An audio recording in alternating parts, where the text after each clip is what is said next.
So let me put the situation where we are. Your listeners probably know, but just put it that we had that preliminary judgment end of January.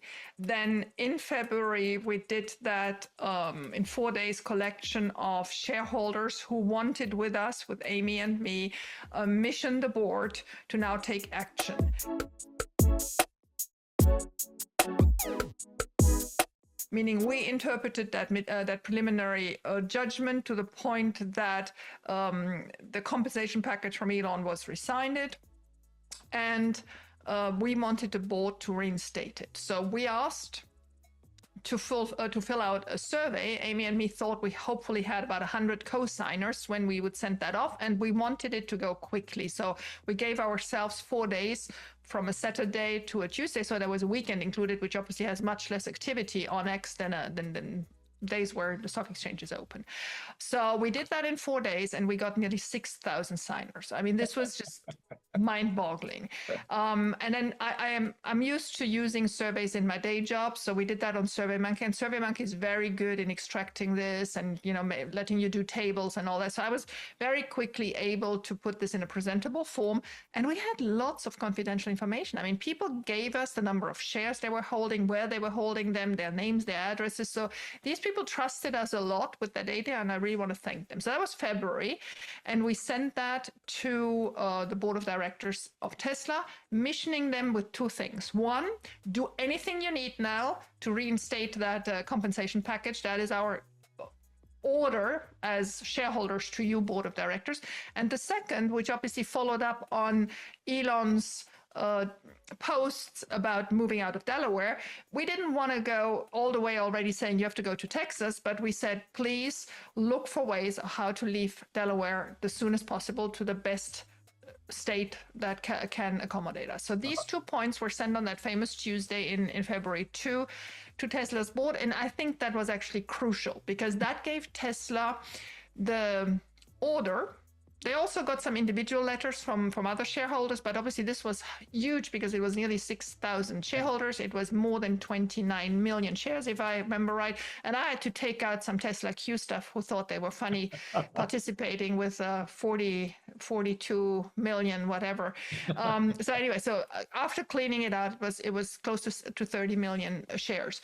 So we sent that off, and that coincided with Tesla then thinking how they could do that. And they put then in place what is called a special committee in March. So they waited for our order and then created that special committee, which was headed by Cathie Winston-Thompson, one of the board members.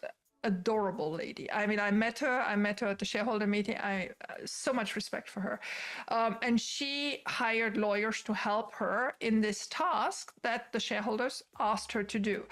So that special committee was put in place. And I was during March all the time tweeting, where do we get the proxy statement for the May shareholder meeting? Because remember, in 2023, we had a shareholder meeting middle of May. And so normally what happens is the next year it has to be around the same date, right? Can be a couple days earlier, later, but shouldn't be significantly different, or you have to announce it as a company that you are later.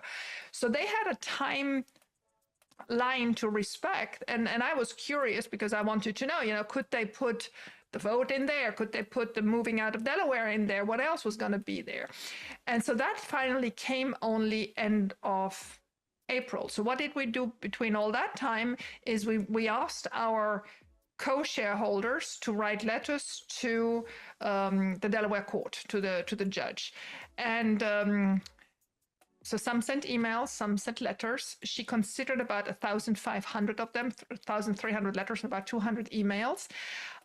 Initially, she was asked by Bloomberg's Dana Hull what she's going to do with these letters. And she said, well, I don't know what to do with them. I mean, she was not interested at all.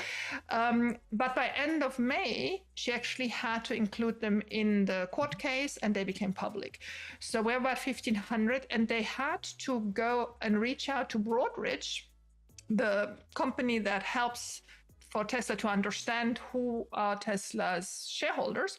And they reach out to verify that they only they actually received much more, but they only included in those that became public, those where they could verify that they were shareholders. So they had a whole work of a team that had to now sit down and find out whether these people really were shareholders. And if they didn't have enough information, or if they couldn't find it, the letter was not included in the thing. So 1,500 got included. So I consider that a victory as well, because I have to say that never happened. You know, in the whole of America's corporate history, never ever did it get a judge 1,500 letters from shareholders telling her she has to accept our participation and she was wrong in her preliminary judgment.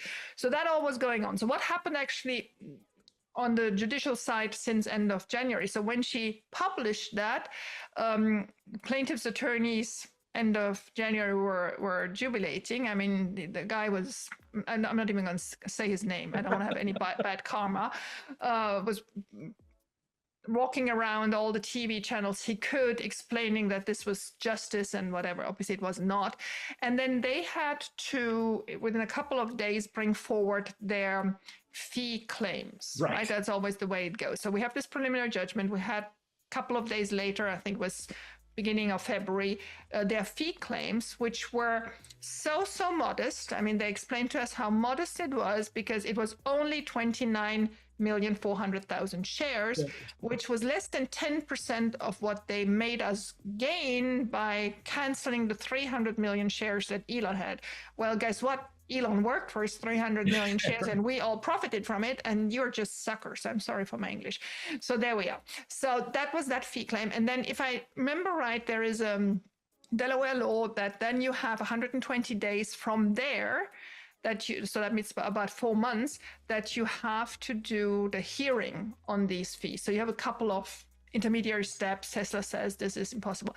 So what Amy did is in that period of between February and now July, or maybe it's 5 months, but anyway, there was a certain maximum time until the final hearing, which finally took place 2 days ago. And on that fee aspect only. So we're now limited. We have a preliminary judgment. We have the fee discussion. And in that fee discussion, Amy did an objection, found a law team, a very, very good law team, and those lawyers wrote an objection to these exuberant fee claims. And CalPERS, even though they actually voted against the shareholder package, the shareholder vote for the compensation package, CalPERS joined Amy. So we now suddenly had Amy with CalPERS having that objection. We had Tesla explaining as well that the fees should be lower. I get to the amounts in a second. And we also have 2 Florida shareholders. They're actually attorneys, but they're attorneys specialized in helping lottery winners go about their wins, right? How to best invest that and what to do that. So they're not at all in that. So they took counsel, another lawyer that specialized in that, and representing them, doing also an objection to these exuberant fees. And they got joined last minute on Sunday by ARK Invest. So we have multiple players that all come more or less to the same conclusion on Tesla's side, saying, well, they actually deserve nothing, but if they need to be paid anything, it should be something between, let's just roughly say 10 and 50 million. Okay, so that is just the normal basis of how this, there's a couple of precedent cases, how this should be calculated. So the last thing that happened was Monday's hearing, whole day, where the judge initially let the plaintiff's attorney talk, and they explained how they really wanted 29 million shares, but if really she can't give them shares, they would also take $1.4 billion, which comes to about $75,000 the hour since they worked on it, which would be obviously the highest payout ever in US history, but there and probably the world history, because nobody else is as crazy. But anyway, so that's that. And then you had Tesla's attorneys, Amy's attorneys pleading their case, and then we're just waiting now what's going to happen. In the meantime, just to make things more complicated, 2 other things happened. I'm sorry, it's so many layers. But this is why we have you on. Through it. Yeah. So there is three other things that happened. The first one is Tesla, after the shareholder vote, because obviously the shareholder vote reconfirmed that all shareholders now, with 566 pages of proxy, including all that preliminary judgment and all the things, now suddenly know that Kimball is the brother of Elon. Yep. And we can live with that. And they're all, I don't know how she called them. But anyway, it's just so ridiculous. Anyway, so we re-voted and we got 72% approving the package again. The other good news, we got 63% of a much tougher standard approving that we move out from Delaware to Texas. So what Tesla's lawyers did is they asked for another hearing on the motion to vacate the whole case, meaning they are saying, look, you signaled a problem, we acknowledged the problem, but we cured the problem. We did another vote now with all information, so this, should cure the whole thing. Please give us the possibility to plead our cause. And she granted that. So that was a good thing. She granted that with the maximum size of motion they could file to vacate, which was 14,000 words. So they did that about 2 weeks ago, where they explained that this whole case should just be vacated. And fair enough, if there's some plaintiff's attorney's fees, if ever there is the case, but it just should be vacated. And now we're waiting for plaintiff's attorney to answer to that. I mean, I can already imagine what he's going to say. They think that in Delaware court, you cannot cure an issue while it is still pending. You have this preliminary, their reasoning will probably be, you have this preliminary judgment, we now have to get to the fees, it has to be decided, and if you have the cure, you have to come after that and do a new case and say, well, actually it was cured, and then blah, blah, blah. So they want to separate the two because obviously they want their money. So yes, that's where we are. And so they're basically trying to use a procedural machination in order to not do justice, but rather to just get paid. Yeah, well, they won't get paid quickly anyway, because I think what Tesla is going to do in any case is whatever she awards them, she's going to put on stay, right? So that the appeal goes through and then maybe they get it afterwards. But I mean, it's such a horrendous story. I mean, the whole thing that we even have to, think about this all and get to action. So I said earlier, there are a couple of things happening. So it's the motion to vacate. There's another hearing going to be on that case. I hear, this is only rumors for the moment, that she wants to consider it on August 8th. Oh, funny. Exactly, isn't it? Isn't it? And I just hope that's not true. I mean, I don't know whether this is, already reliable or not, but if it is, it's just, it's incredible, but there we go. And then the other point is, so we have a couple of things in layers, right? We have the fee question and then maybe a final judgment on that. We have the motion to vacate that will be listened to maybe on 8/8. And then we have the fact that we have to actually inform Delaware that we're leaving. And that has to be done within the 4 months after the vote. So that is due by middle of October. And obviously Tesla is in no hurry to do that. And that is going to trigger another, a court case is probably not the right word, but another procedure, because there is a procedure called 204, where it's just ratified and it's okay and everybody's fine. But as soon as somebody opposes it, it goes into a procedure called 205, which is then a whole new thing. And the plaintiff's attorneys from the Tonetta case is already all ready to do opposition. So that's all happening there. So you asked me earlier, and I'm sorry I'm so long about it. So what's my fame in all that? So I think my fame in all that was that I obviously helped Amy initially to set this up, and that was the Kickstarter of it all. I think I remained available during all this time, while Amy at one point, as soon as she decided that she's going to include her own persona into the opposition, had to become less of a public person. So I became the figure that, had this privilege. And then the third role is that once we had end of April the proxy statement and people wanted to vote, and I realized very quickly that we were missing about 400 million retail shares. It became very, very quickly obvious from the formal votes that as over the years Tesla's retail base grew, We're today 10 million retail shareholders. No other company has that, right? So while this all grew, the participation in vote actually was reduced. I did a study on that, and then I thought, oh my gosh, we need 400 million shares. And I mean, my gosh, 400 million shares when you have 3 billion outstanding, that is huge, right? That's 12, 13%. And that's the 12, 13% that would bring us to the 63% for Texas, and that would bring us to the 72% on the compensation package. And so when that proxy statement came out, I initially, jumped into it, tried to understand that special committee, what they set up. I mean, I love this crap. I have to say, I'm feeding off it. It's crazy. So, and then people came and I was like, vote. And people came back and said, well, I can't vote. I can't vote in Norway. I can't vote with this broker in England. I can't. And it was suddenly overwhelming, and I don't know why people thought I was the right person to complain to, and so I thought, well, we did one survey monkey, may as well do a second one. So another Saturday, it always happens on a Saturday, I put out this survey saying, who can't vote, fill out, where do you live, what's your bank, what's the problem, whatever.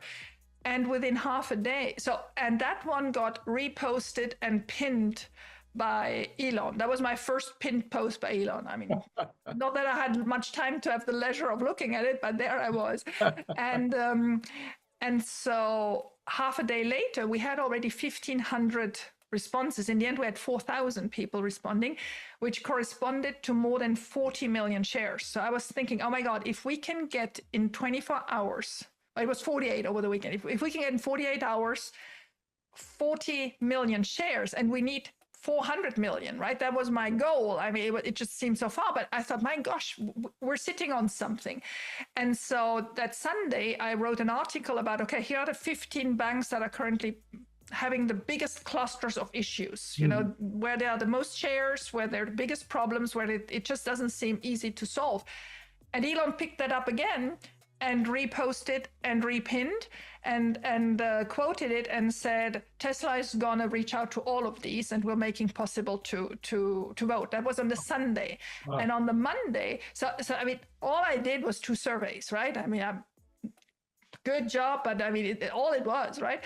And then on Monday morning, Nordnet and Avanza in Norway, where there are lots of Tesla shares, said, okay, we'll do it. So Tesla didn't even have the time to reach out. They just felt the pressure, and that broke the dam.